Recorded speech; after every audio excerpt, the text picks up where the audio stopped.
Because when you feel relevant and you feel important, those feelings equal how you're going to function. When you wake up in the morning, if you're feeling less than, if you're feeling pessimistic, you're not going to function at a high level.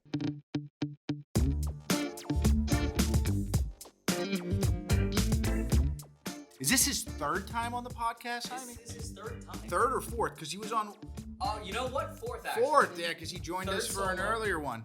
Well, overall. I hope you're ready again, because this dude just keeps getting better. Dr. Jerry Lynch, founder of Way of Champions, host of Way of Champions podcast, author of dozens of books, performance coach for a bunch of people that you may have heard of, Coach Phil Jackson, Steve Kerr. He's used an unconventional approach over his career, combining Eastern thought, Native American tradition, Christian mysticism, and Western psychology to help coaches, parents, and athletes create confidence, create mental toughness necessary to win, to inspire, to empower. He's guided teams around the world to 73 plus conference championships, over 54 Final Fours, and 39 national championship teams. The dude's been around winning. So I caught up with Dr. Jerry Lynch in today's episode about his latest book, The Mindful Coach, Leading with Intention, Instinct, Influence, Inspiration, and Insight. There's a lot of alliteration. A lot of eyes. I love it. I love the alliteration. I love it. It's great. That's what coaches do, man. They connect things. They bring them together. How great is that? It's a guidebook on how we should think, act, and behave and perform as leaders, coaches, and athletic directors. Has a ton of application. Again, not just to a parent who's getting into coaching, a coach who's been coaching forever, but also to business leaders, managers, coaches of people. It's Dr. Jerry Lynch's latest book, and we're going to talk about it. Let's bring it in.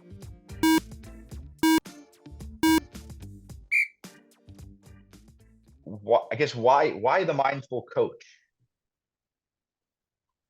Well, my Brooklyn mind says, why not? Why the mindful coach? Mindfulness is now becoming an everyday home kind of word that people are using, but they're not familiar with it as much as they need to be. So what I did was I needed to write a book. A good friend of mine, George Mumford, wrote a book called The Mindful Athlete. And I read that book and I thought to myself, coaches might not read that. And so I said, I'm going to come up with a book. Since I use mindfulness in my work, I'm going to come up with a book that really addresses how a coach can become more mindful. And the reason being is that without mindfulness, there's no growth. And without growth, you get stagnant. And coaches are constantly asking, what can I do? I need to make some changes. And they think it's always going to be the X's and O's. If I know more strategy, if I have more tools that I could pass on to my athletes, so that they can perform better, when indeed it all starts within. And it starts going from the mind to the heart. The mind is one thing where coaches know intellectually how to run a certain offense or defense, but in their heart, they don't feel what they need to feel to be effective. And so 98% of the coaches in the world are struggling. And so that's a statistic that I throw out there. I have no data to prove that I'm right, but I have a lot of anecdotal data, and I meet a lot of coaches over a 45-year career, and they're coming to me and they're saying, what can I do? And I'm saying, well, you could become more mindful of the process and develop some strategies along those lines. So it's rather than be traditional, transactional leader, you become a less traditional, unconventional, transformative leader. And therein lies the difference. And so the time has come.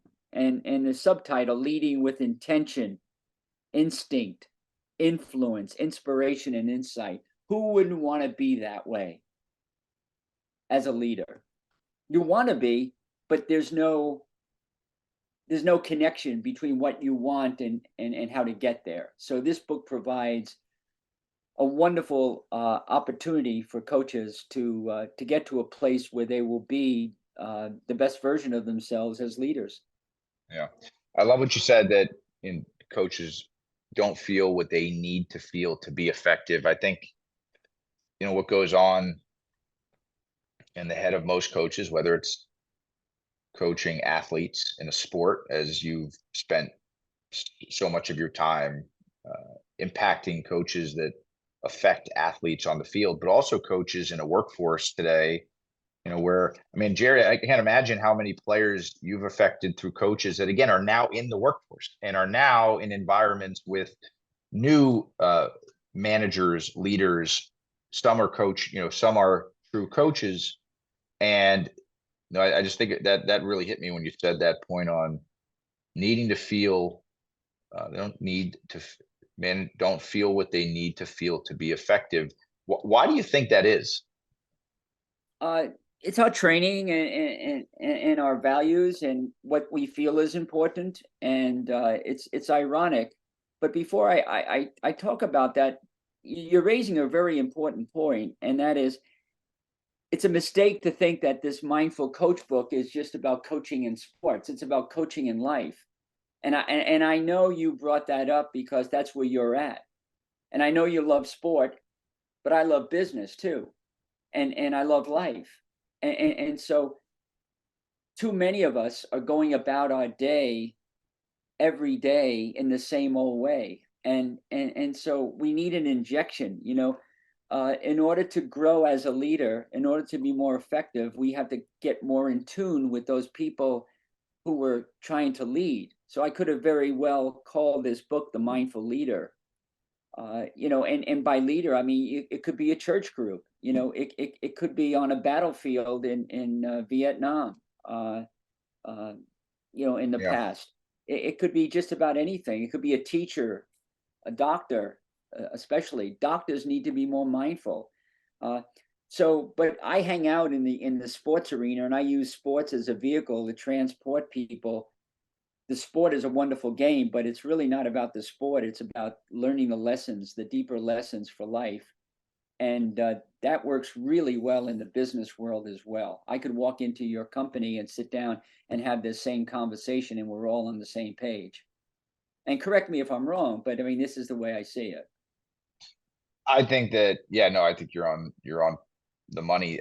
I think that this is just maybe top of mind given the last few months, where now there's so much talk about technology's effect on life, not just the workforce and young people, but there's conversations around. I read your book and I thought about the moment we're in, where automation and AI and technology are um, affecting the way that we interact with each other. And I thought, wow, I mean, there's no more important, moment for a book like the Mindful Coach than right now, given the way that technology and other uh, digital tools are disrupting the things we do every day, the way we coach, the way we interact. It's the more the skills you need to be really great at are the ones you outline in your book, which I love the format. It's, the you could flip to any chapter in this book and dive in to a topic, whether it's on integrity or competitiveness or humor. And so that, I don't know, I wanted to hear. I'm just wrapping with you here, but I thought that Yeah, was yeah. one Well, thing I we've talked a lot. We haven't really talked about technology. I'm thinking about yeah, all of yeah, the news around technology and how yeah. the skills you're talking about in Mindful Coach are going to become more important than ever. I mean, I don't know if that's cliche to say, but No, it's not cliche. In fact, thank you for bringing that up, because a lot of people out there uh, are afraid. It's scary. It's a scary world. I had a number of conversations just this past week, one with my sons and the other with a few business partners, and we were talking about the AI influence, and it's scary because they're telling me, this one person that I was talking with, he's a pilot, And he works for an airline that I won't mention, because he said to me, he said, Jerry, in 5 years I might be obsolete. And then I have a coach telling me, yeah, with AI, I might be obsolete.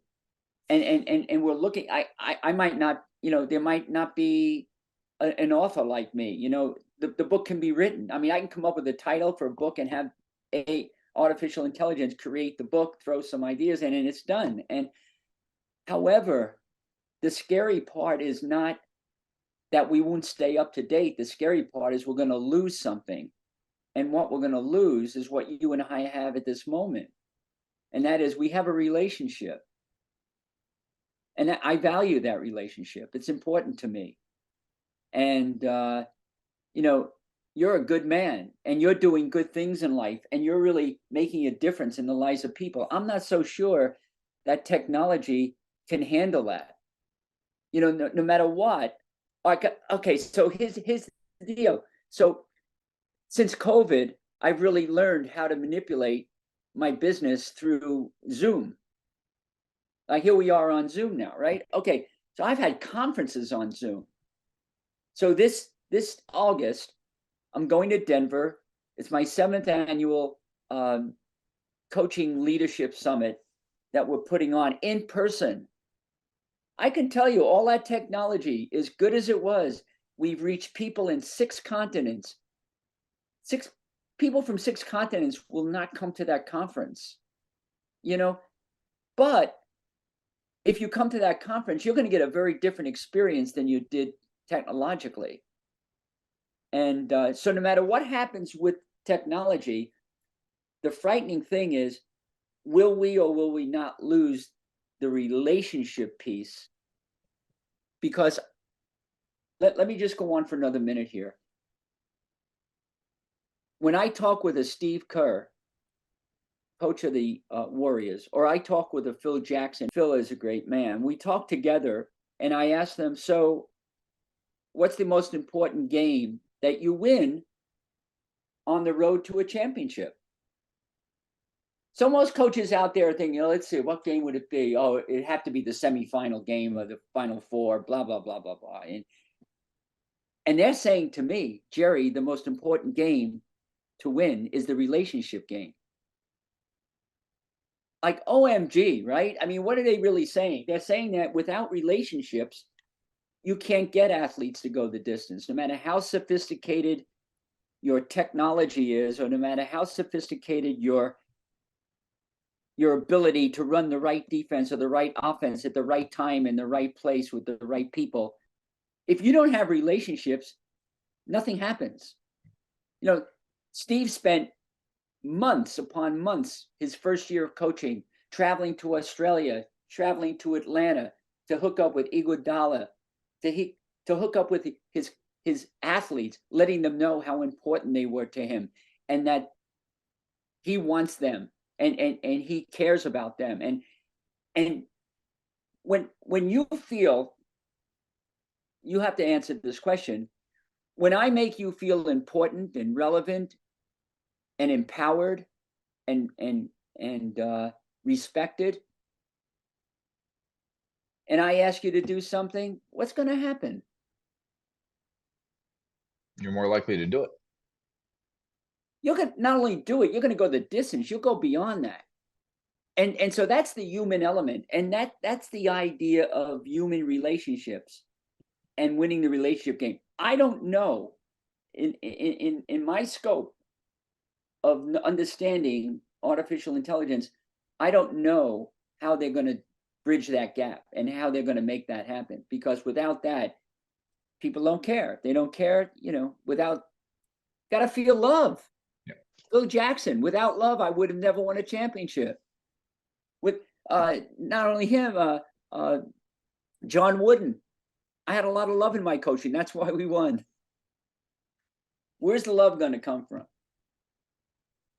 Yeah, and it's not, it's a word that people maybe are afraid to say, right? It's like well, I mean, why is it that to say that it is so shocking, or it is surprising, or it has such a powerful effect? Because 98% of the population don't understand what it means and they haven't been taught it. And I teach that. I teach what love is. And if you looked at the NBA playoffs, the coaches, the players, they were all talking about what? Love. They were, Phil Jackson says there are many ingredients that it takes to win an NBA championship. There are also many ingredients that are important to win a contract or to run a business. But without one ingredient, none of the other stuff works, and that is love. And these are some of the greatest leaders in the game.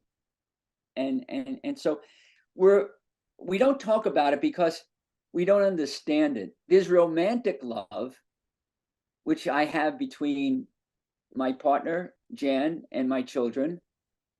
And that's one kind of love. And then there's the love I have for you, Sam, as a human being, as you being a human being whose intention is to make this a better world through your podcast, through the work that you're doing.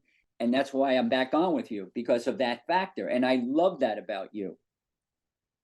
And we have a relationship that has evolved over a period of time. It hasn't been that long because of our communication with each other and making it known what that love is. And it's palpable. You could feel it, right? I mean, you could feel the love. And I call it Jerry love, and people laugh and chuckle about it, but sometimes a team just needs a little Jerry love. Well, And I'm not gonna go in, it's not, that doesn't mean I go in and hug everybody and kiss them and stuff. No, it just means I care about you, and I'm going to let you know that, and you're important to me. one of the things you talk about in this book is you talk about this concept of like a safe environment. And I think as you talk about Jerry love, one of the things you do is you create a safe environment. You create in your communication, in the way that you interact, in your actions, your words, you create a safe environment where it encourages, me to give more, which, I mean, talk about the ultimate like coaching motion, right? Is you're trying to encourage more from a relationship for people to put more into it. I want to ask you about how you would coach a team, an organization, because you mentioned Coach Kerr and Coach Jackson. What has to happen in order for them to be able to create that safe environment? Like, what are the blockers that you're seeing? What are the things that the artificial barriers that people have to break through in order to create a safe environment where love can thrive, where many of the principles you talk about, can many of the virtues you mentioned can actually happen consistently? Well, what I do in this book is I introduce people to those variables, those that will break down the obstacles. But let's start. That's a great question, and it's bigger than you imagine, or maybe you do imagine how big it is, and now we understand. But there's two forces in life, and again, this goes right across all dimensions. It cuts through all religions, nationalities, genders. It doesn't matter. There's two things that are going on with every person in the world at all the time. It doesn't matter where you are. And that is, there's love, and then there's fear. That's it. That's an umbrella. Think of it as an umbrella. You either have a fear umbrella over you, or you have a love umbrella. So what I do is the love, so that I feel connected with you, so that you'll go the distance. If I'm running a business and you're my workers, you're my workforce, I want to come in with an umbrella of love, and then under that, define what it is to create that safe environment, that Jerry love, which creates a safe environment, which allows you to be the best version of yourself. Now, in order to do that, I have to do something like this. I have to be genuine. I have to be authentic. Like right now, like if I'm not being genuine or authentic, we're not going to connect. and I've got to be vulnerable. So I'm teaching people these things, by the way. These are not just far out concepts that you put on the wall, be genuine. Or no, there are ways to be this way, and I'll teach that, and the book will help you develop that. You need to be a good listener. When you're a good listener, people, what happens is you feel important when you're listened to. You feel like people care about you, and so that's a real important component of all of this. This idea of love is demonstrated through what I call, and you've heard me say this before, I know, but I'm going to repeat it, what I call the river effect. All right, that's a nice acronym, RIVER. So that's in the front of my mind, and it's in my heart. And so when I walk into a room of 300 leaders, one of the first things I'm aware of, mindful of, is the river effect. Sam, I know without a shadow of a doubt. River stands for relevant. I is important, valued, empowered, and respected. RIVER. I walk in the room. I want you all to feel those feelings. Because when you feel relevant and you feel important and you feel empowered, those feelings equal how you're going to function. Feelings equal function. You'd have to agree with me, when you wake up in the morning, if you're feeling less than, if you're feeling pessimistic, if you're feeling like you're not prepared, or you're feeling negative, you're not going to have a good day. You're not going to function at a high level. But if you get out of bed, have your coffee or whatever you do, go to work, and you're feeling optimistic, and you're feeling connected, and you're feeling valued and important and empowered, and you're feeling like you've prepared really well, you're going to have one hell of a day. So all of this comes together when you think about, okay, how do I lead people? I don't care what room I walk into. You could be 300 coaches, 300 CEOs, 300 pastors of different parishes throughout the country. It doesn't matter. It could be 300 captains in the army. Everyone wants to feel relevant. Everyone wants to feel important. The mindful coach gives you the steps to help you help others to feel that way. And guess what? When you feel that way, you'll go the distance. You'll do whatever I ask you to do. And I better not ask you to jump off a bridge, because you probably will. It's that powerful. So I've got to watch what I'm going to ask. And this is all under the guise of what I call in the book, the servant leader. And that's a whole big chapter, the servant leader. And Steve Kerr is a perfect example of servant leadership. The word servant in Japanese is samurai. The samurai warrior is the servant warrior. And our whole purpose in life, if your listeners haven't thought about this, I'm going to just reflect my opinion on it, but it's the opinion of many, is our whole purpose is to serve well. And when we're serving others, we get served in return.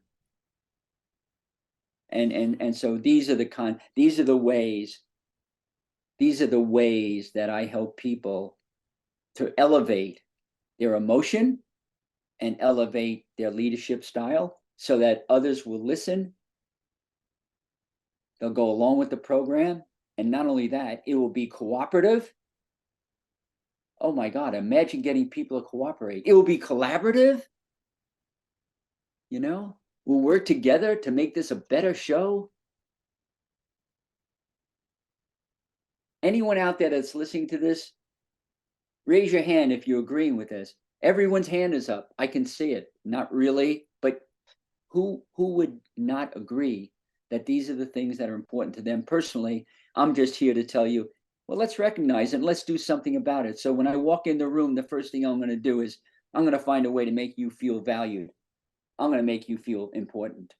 And when you do, man, we're going to have one hell of a ride. It's going to be great. There's so many coaches that you've worked with. When I read Mindful Coach, the 3 virtues I circled that stood out to me. It was interesting, the ones I circled, because I read books twice, so I kind of fly through and then I really dig deep. And when I was digging deep, the words I selected, I didn't expect myself to, only because the words seemed so simple. And sometimes we have that, bug to find something that's different, find the Yeah. something that's Yeah. different to latch onto, the acronym that we can sort of own as coaches. But the Yeah. word was simple, but the definition you described was so thoughtful, profound, and deep. The first one was that I wrote down was fearlessness. This is fearlessness. That sounds like it's a word, makes sense, but you wrote embracing failure is liberating. And I think about the pressures that coaches put on themselves, and the opportunity for being, in being fearless, creating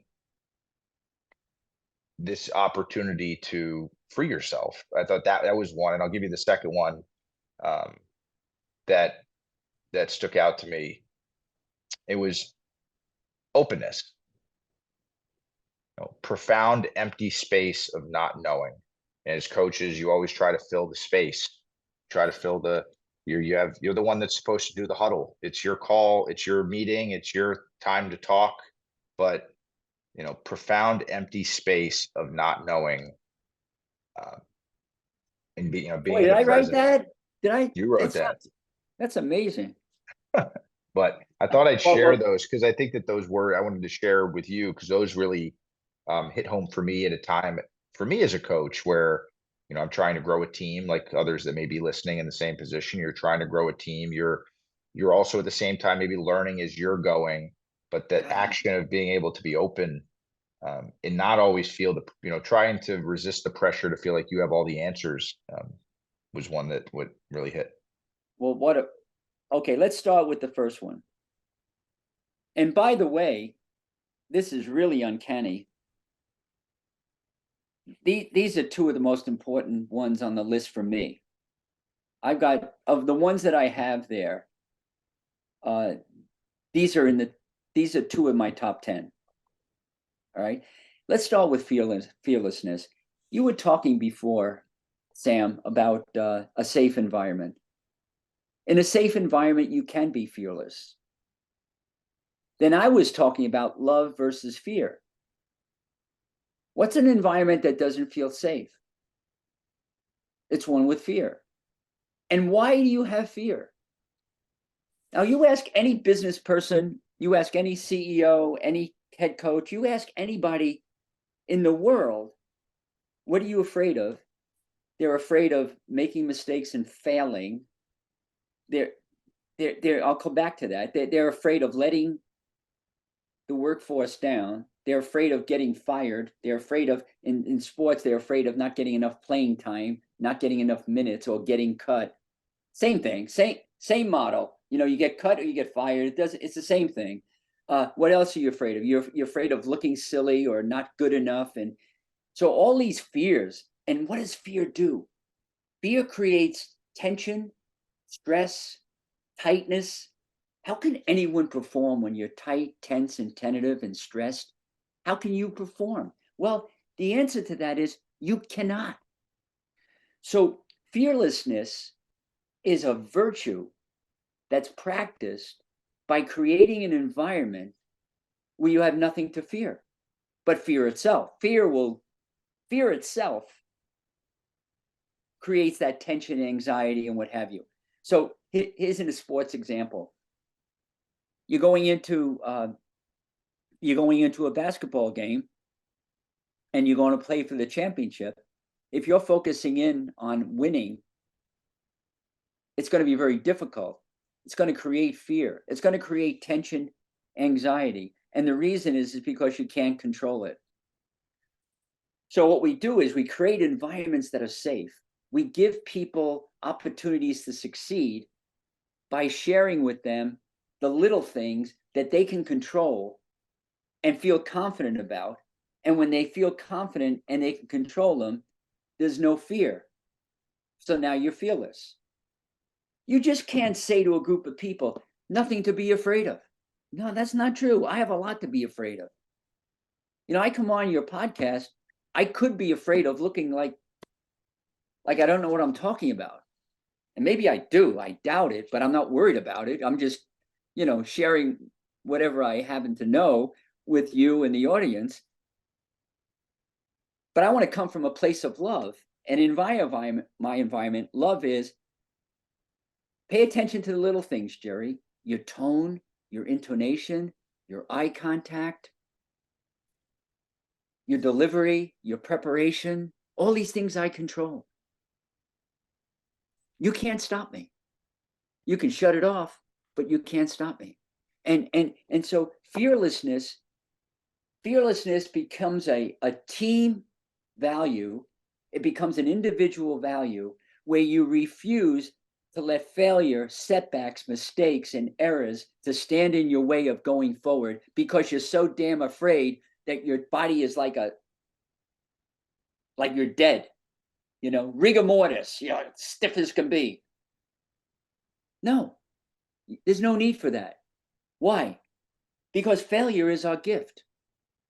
Failure is, we embrace the mindful coach, the mindful leader embraces failure as a wonderful opportunity to learn and then go forward. Everything you've learned about running a podcast came from setbacks and failure. True or false? True. Yeah. Good answer. Right answer. Anyone out there, anything that you're really good at, it came because you learned from your mistakes and failure. You went back to the drawing board and you created it. The light bulb was created after 1,000 setbacks. And then finally it went on. And life is like that. So fearlessness is, okay, here's an acronym. FEAR, F-E-A-R. False evidence appearing real. Again, 98% of the population in the world that are not familiar with this, they're functioning at the level of fear. They're so fearful. They're afraid of creating relationships. They're afraid of love. They're afraid of losing. They're afraid of not looking good. They're afraid they don't look good. They're afraid of having setbacks, getting fired. And when you're functioning from fear, you're too tight and tense to have a good performance. So fear is one umbrella, love is the other. I rather come from love, elevated emotions. Why? Because when I'm feeling positive, I'm feeling optimistic, I'm feeling prepared, I'm feeling valued, I'm feeling important. When I feel that way, I perform at a higher level. Feelings equal function. Yeah. So love is the key. Yeah, I mean it's it's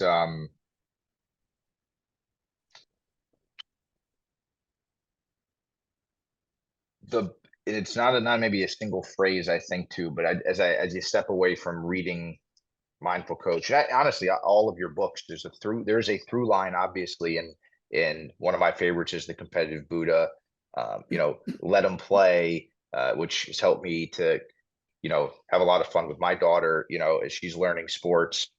But there's this through line that I think really came through to me in Mindful Coach, which it is this act of you know being in the moment.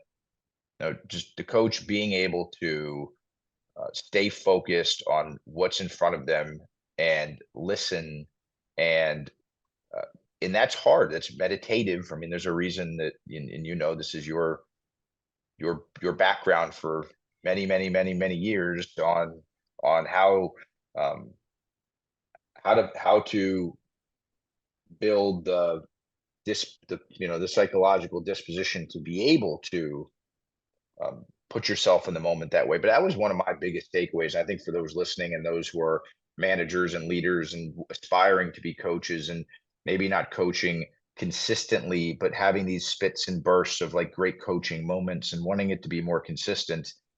I think that the one thing this book does is it provides a vocabulary for you, like an alphabet, and words matter. And then it provides you the space, if you're willing to put the work in, to flip to a page, open it up, and make that the word of the day, the word of the week, the word of the month for yourself.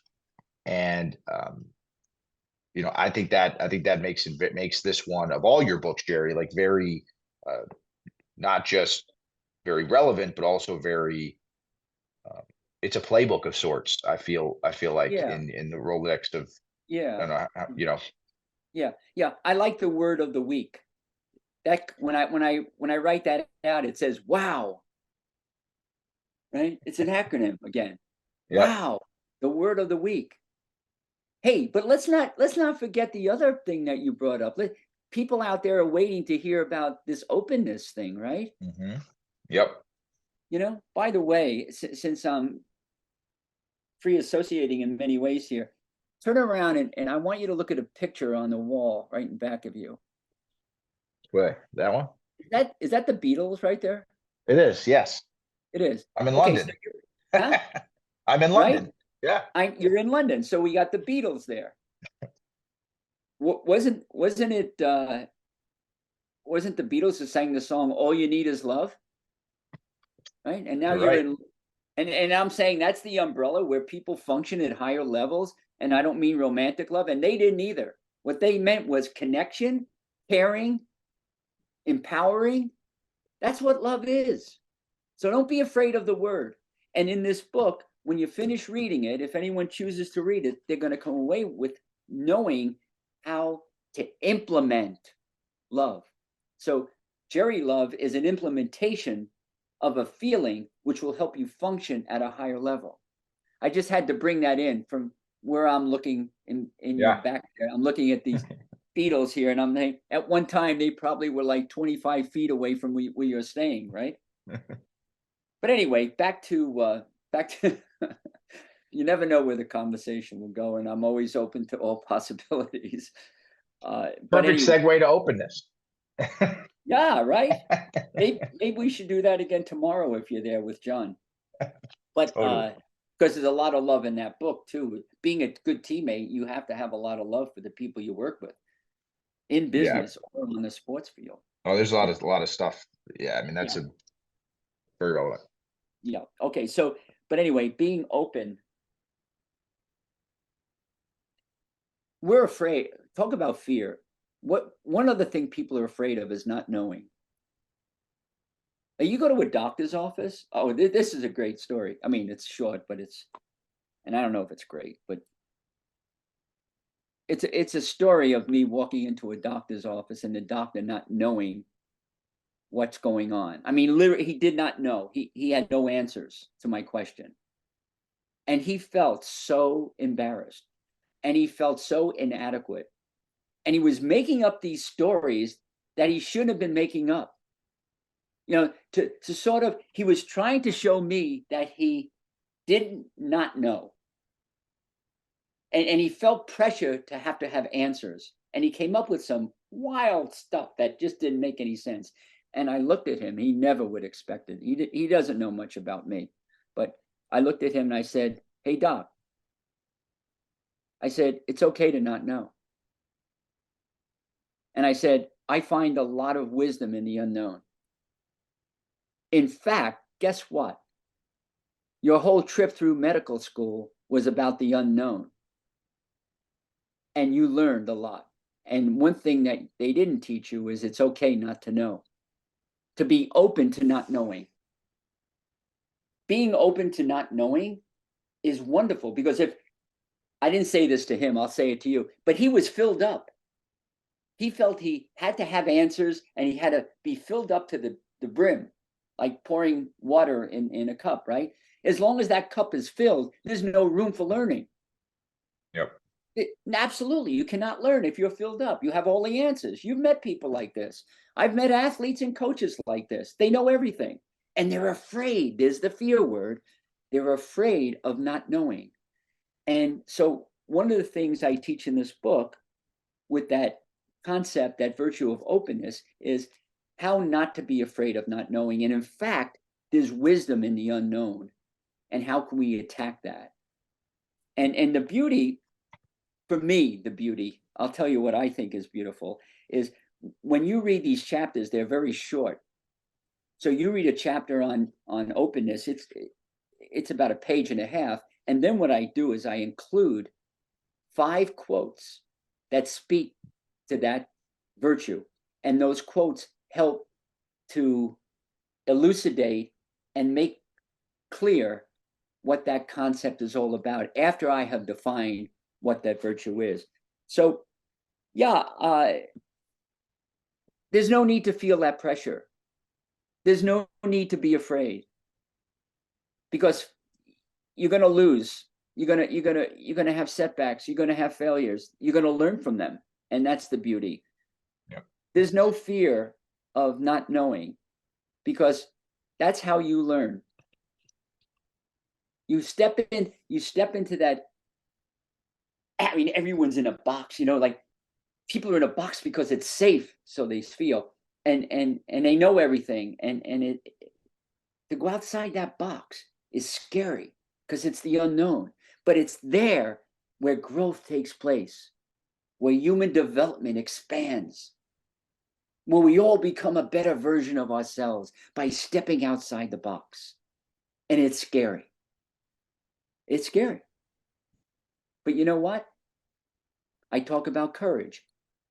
Courage is the willingness to step outside the box, knowing that you don't know anything, and learning to be a better version of yourself. So that's the process. Yeah, and if you tied it back to what we opened up our discussion with when you talk about technology, it's pretty tough to be in a coaching position today and have even the expectation that you put on yourself that you're supposed to have all the answers to things, as technology is affecting the work you do every day, as technology is affecting the players that you coach, as our world environment is shifting. It just feels to me that it's a very, what spoke to me about the concept of openness is this, it is liberating to know that if you free yourself of the burden of having to feel like you have the answer to everything, you also empower the people around you to participate in the team and the What a great environment. point. Wow, what a great point you just made. Yeah. So do Yeah. you call upon your players and the people Yeah. around you who look to you to step up as well? It's a teaching Yeah. moment, teaching opportunity. Right. And just by the mere fact that you look at a group of people, say, you know what, I don't know that, Yeah. but I'm going to find out, and I know I can learn it. And Yeah. It's my and taking responsibility, like if you're not prepared, why feel pressure? Why worry and be fearful of, if, I was talking about vulnerability early on. And we interviewed Steve Kerr last week for our conference. He's going to come in virtually. And we were talking about this idea of how vulnerable he is. And he brings out a good point, because I know a lot of listeners out there. Let me just talk about this for a minute. And this is in the book as well. But being vulnerable is scary. A lot of people are afraid to be vulnerable because they think it's a weakness. And Steve Kerr thinks it's a strength. And he's demonstrated that. He said, but he makes a distinction. He said, if you don't know your stuff, and he used another word for that, but if you don't know your stuff and you're vulnerable, you're going to be in a precarious situation. So if you're choosing to be vulnerable and open to not knowing, you got to know your stuff too. So as a coach, as a leader, he knows his stuff, but there are times when he just screws up royally. Yeah. And it's all on him. And he goes into the locker room. He says, you know what? That loss is on me, guys. I didn't prepare you well enough. I didn't see it coming. That's my fault. I'll make sure I have you prepared later. What happens, based on your point, which is brilliant, is these people start to look up to you. Oh my God, he's being accountable. He's taking responsibility. He's being vulnerable. So vulnerable really becomes a strength, vulnerability. When I'm being vulnerable with you, you admire that. And when you admire it, then you're more willing to be vulnerable too, and we're more willing to step into that vulnerable space of not knowing. Imagine these poor medical doctors. There's none of that in their training. And coaches, unfortunately, don't get it either. But we have these examples of amazing coaches. Pete Carroll with the Seattle Seahawks, Anson Dorrance from Carolina soccer, Quinn Snyder, Atlanta Hawks. We have all the Cindy Timshaw, Tara Vanderveer. I can go on and on and on with these people I've worked with.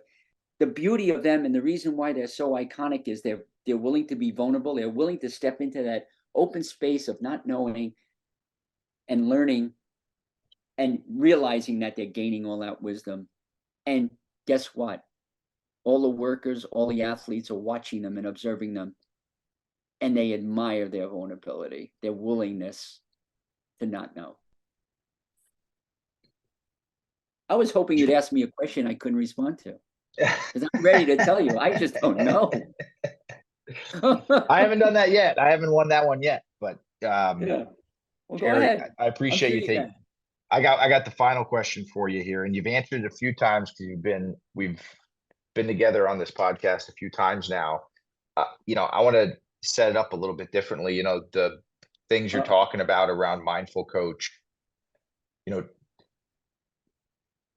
Gallup just came out with a pretty big study talking about what does a engaged workforce look like, and talking about the percent of people at work who show up and are not excited, inspired, quote, engaged, not bringing their best selves to work. And the outcome of hundreds of studies and thousands of surveys, it's Gallup, right? So God knows how many people they talk to or say they talk to. But at the end of this study, they said that the number one driver, in their opinion, of the number one aspect of improving employee morale, performance, engagement, excitement, it wasn't money, it wasn't benefits, it wasn't, work from home. It was the presence of a manager who behaves like a coach.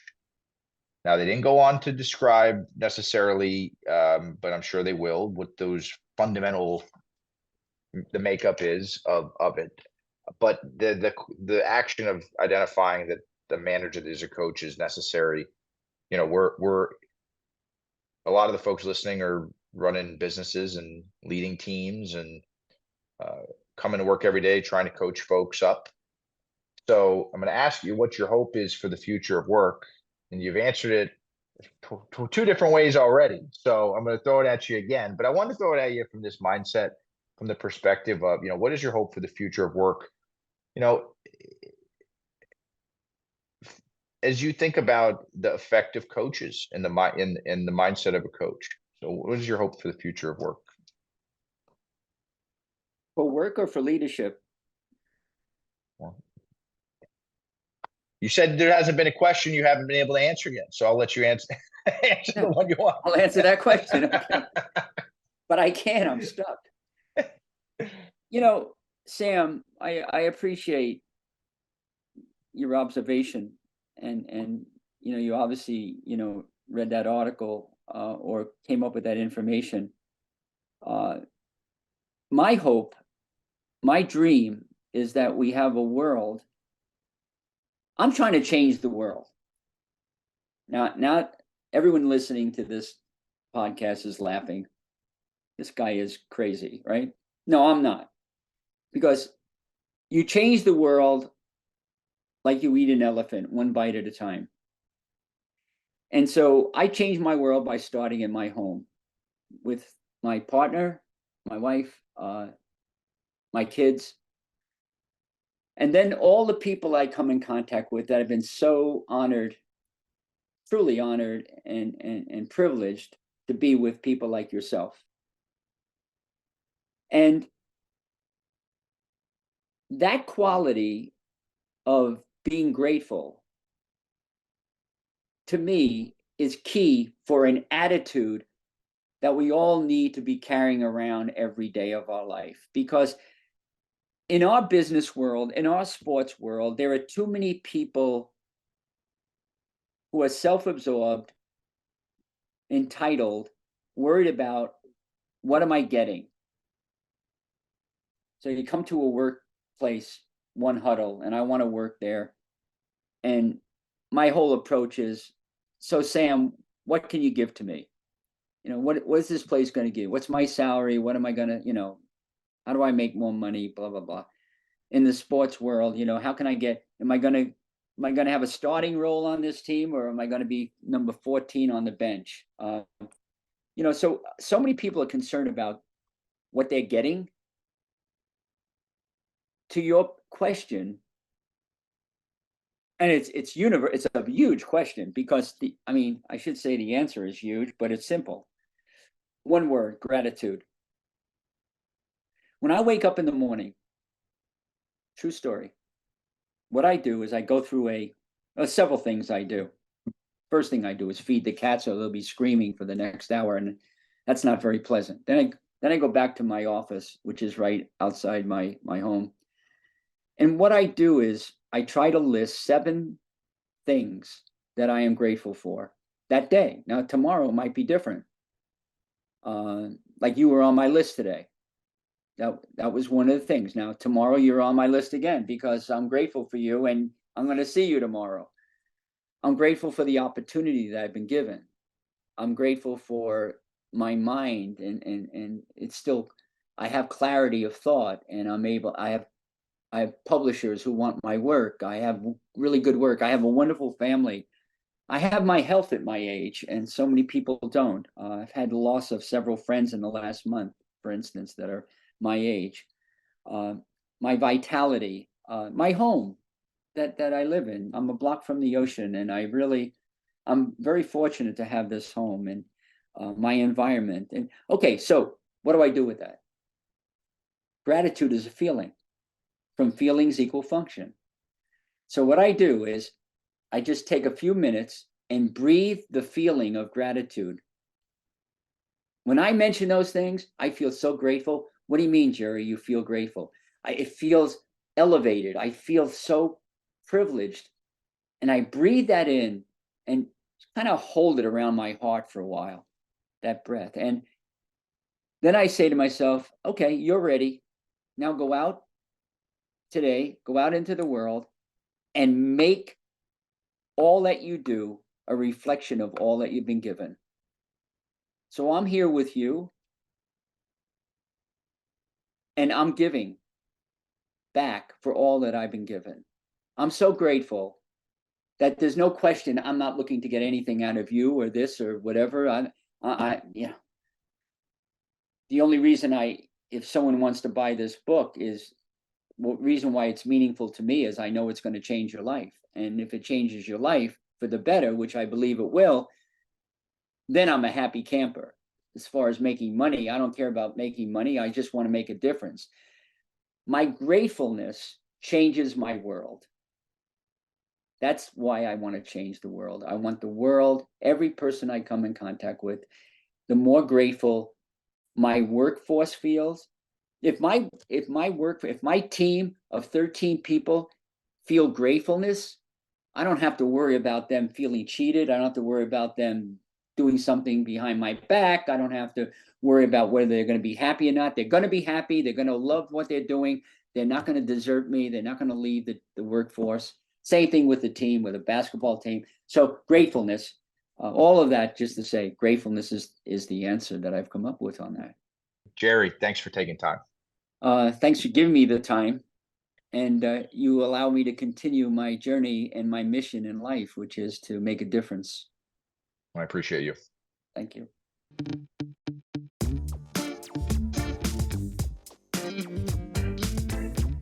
It's funny when you talk about coaching, there's a lot of cliches, there's a lot of paradigms, there's a lot of mental models that you may jump to. It's the same way when you think about leaders, like the word leader and leadership. needs to not just be defined, but it needs to be consistently redefined, as our communities change, as time changes, and I think there's a bunch of things that jumped off the page at me in this discussion with Dr. Lynch. First, the conversation about Coach Steve Kerr, the fact that he talks about his willingness to be accountable, take responsibility, and be vulnerable. I mean, again, I just think that you could boil down as you think these are like fundamental requirements if you do want to be a mindful coach and create the right environment. Those are three things that have to be on your list. Take accountability. The buck, it starts with you, it ends with you. Taking responsibility, for your team, but also at the same time being vulnerable. I think there's a ton that you could, if you just took that away from this episode, on top of everything else that Dr. Jerry Lynch shared, that would be a big win. And also, it is a reality. He talks a lot about how coaches are struggling today. They're, and he's obviously getting this experience because they're coming to him, and they're asking about how you go from being transactional to transformative. And the fact that this is top of mind for a lot of leaders today. And I also thought it was interesting as we talk about AI, I had to talk a little bit about technology and how those things are going to affect, what coaches do. Love was a word that, I didn't anticipate to come up as much as it did in this conversation, but it doesn't at the same time surprise me given what I know about Dr. Jerry Lynch and how he approaches relationships in coaching, the power of the word love and the kind of prerequisite to it being, present in order to be an effective coach. Mindfulness requires a certain level of care and love, and it's, like he said, an umbrella of love to create a safe environment, being really important and critical, and especially today when it comes to coaching our teams. So thanks to Dr. Jerry Lynch again for joining us on this episode. If you haven't already, go out and pick up The Mindful Coach by Dr. Jerry Lynch. If you can find it online, I would go to wayofchampions.com, wayofchampions.com. You'll find Dr. Jerry Lynch, ton of resources, live events, as well as a large library of other books, because Dr. J has done a bunch, including books like The Competitive Buddha, which is all about how to up your game in sports leadership and life. Win the Day, which is an ultimate coaching guide to build and sustaining a championship culture. He also has a book that I read was when my daughter was just starting up sports, called Let Them Play, The Power and Joy of Mindful Sports Parenting. And I can go on and on because Dr. Jerry Lynch has written a ton of books. But go on over to wayofchampions.com and you can pick up your copy of The Mindful Coach, as well as a bunch of others. So thanks again to Dr. Jerry Lynch for joining us. Now don't forget to subscribe to Bring It In so you never miss an episode. We've got some awesome guests lined up that you're not going to want to miss. Now, back to work.